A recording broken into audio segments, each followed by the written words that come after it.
This is such a lovely night.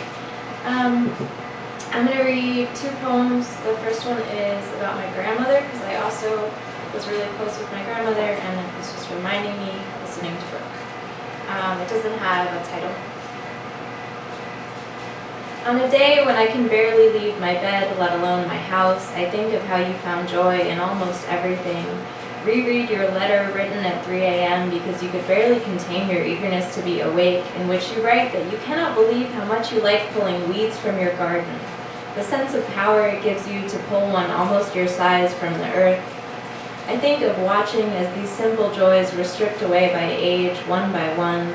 Dig up a letter in which you talk about how much you like to watch the snow settle on the birch trees outside your window.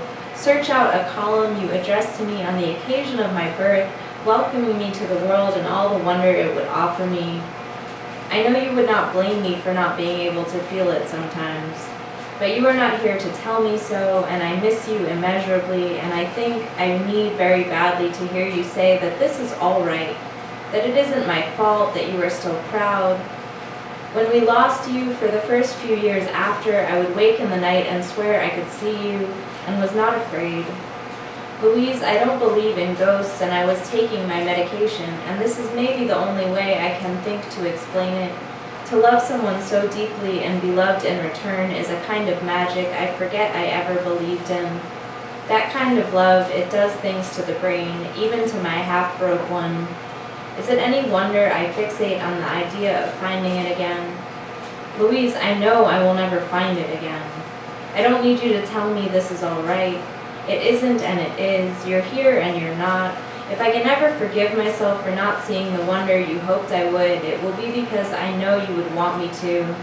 To look at snow on trees and find joy, for me, may be too much of a stretch, but to look at them and think of you and find joy in the thought.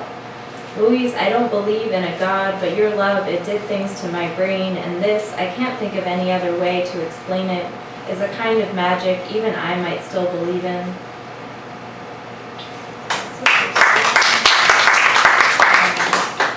For context, she was like 4'10", so some of those weeds were probably her size.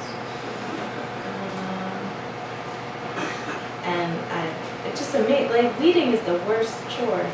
I don't know how but she liked it. Bless. This is called I Was Born in the Mall of America, and it references my other grandmother, who I don't like as much.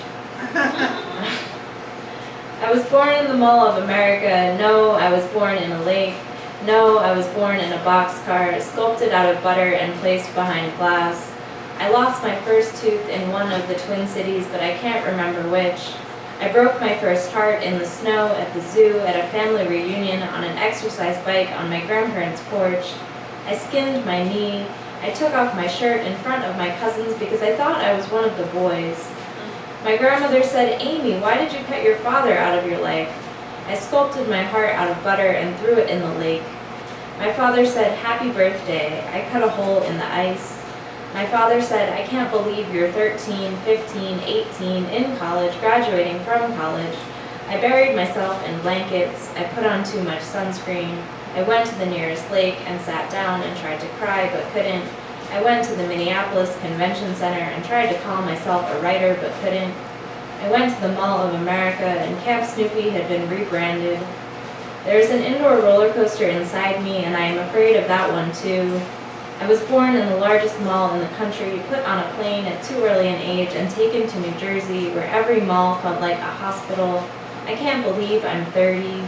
My grandmother sends me an email. It says they have sold the house. My father sends me an email. It says I'm sorry. I go to the nearest lake and cry and cry and cry. Thank you.